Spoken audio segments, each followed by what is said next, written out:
Nii, täiesti pekkis õhtusöök on meid ootamas täna siin Vatikanis. Ma näen, et sa värised, sa oled errutatud. Ma olen errutatud. Sa tahad midagi ära teha. Ma tahan midagi ära teha, sest ma olen sellest nädalast nii väsinud, nii palju raskeid juhtumeid ja ma arvan, et täna olekski õige aeg neid inimesi panna minu muresid kuulama. Ja ma käingi lauast lauda täna ja kurdan neile oma rasket elu, sellepärast, et tantsul on ju kogu aeg nii lihtne elu, et tillala. Täna ma hakkan kurtma ja ma ütlen, et kui neil on tühjus hinges, siis ega see part või lihakääntsakas nende tühjus seal hinges küll ei täida. Nii et ma arvan, sellest läheb väga pekkis õhtusöök. Ma juba kardan sellepärast, et sa oled sellises vaibis praegu. Ma arvan, et minu alter ego spirituaalne playboy ärkas ellu, et siis, ja ma panin risti kaela, et ma pärast käin kirikust läbi, panen küünlapattude eest. Kas sind on suudetud kunagi restoranis, lokaalis, kohvikus, baaris üllatada mingi väga kehva teenindusega?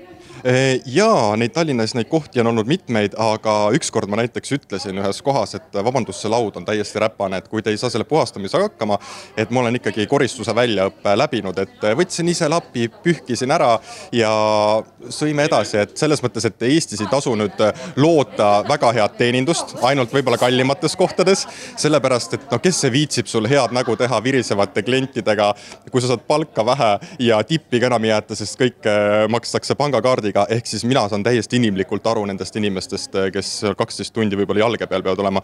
Jah. Aga palun anna nõu nüüd nendele vaesekestele, kes peavad seda orjatööd tegema. On paljud noored inimesed. Sten-Erik Jansson just ütles, et tema jaoks on see kohutav, et on nagu üliõpilased, nüüd ma ütlen õudse asja, üksikemad, kes peavad lihtsalt kuskilt lisaraha teenima ja nii edasi, et ei ole enam neid häid vanakooli ettekandjaid, kelnereid, kes tõesti tegid au ja uhkusega oma tööd aastakümneid, et see aeg on möödanik. Aga mis siis, kuidas need inimesi aidata, mida teha? Sul on lihtne öelda, ära tee. Üks asi on tegelikult see, et ei ole see midagi nii orjatöö, et kui me oleme noored, siis me peamegi kuskilt nii-öelda alustama, aga sellesse teenindustsüklist ei tohi kinni jääda. Ehk minu arvates noorena on täiesti okei seda teha ja võib-olla kui sa tahad ka lisaraha teenida tulevikus, eks ju, aga kui sa veel 40-selt töötad ainult baari teenindajana või ma ei tea, restorani teenindajana, et siis on kuskil elus midagi valesti läinud, et tihti peale, mida ma näen ka oma töös, et inimesed tegelikult ei ole selle tööga rahul, aga nad jäävad sellesse teenindutsüklisse kinni, sest nad ei oska sealt välja tulla. Nad ei oska midagi muud teha.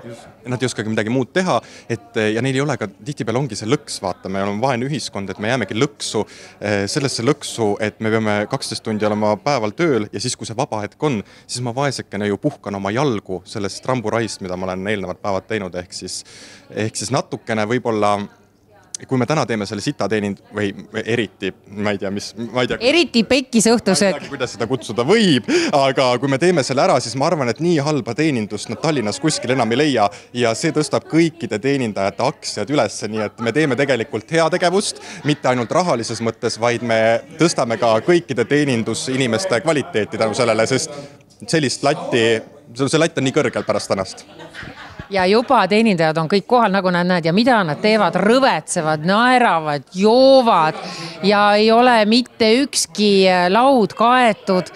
Ettevalmistused on täiesti ummikusse jooksnud, sest esimene asi ma nägin, mis need ettekandjad, kui nad siia saabusid, aga ma olen nagu jumala, mul on janu, ma ei ole täna midagi söönud, visake mulle midagi, mingeid. Varijoodikuid on siia kohale saabunud, sest ma ei hakka rohkem midagi ütlema, et jah, ma võib nii jagada kõikidel inimestel, kes täna siia tulevad, et 15%-lise teraapia sooduskupongi, aga ma arvan, et kui nad saavad 2 aasta pärast teraapias sellest, siis järjekord on pikk, siis nad on juba taastunud sellest õhtust. Tere tulemast, eriti pekkis õhtusöögile.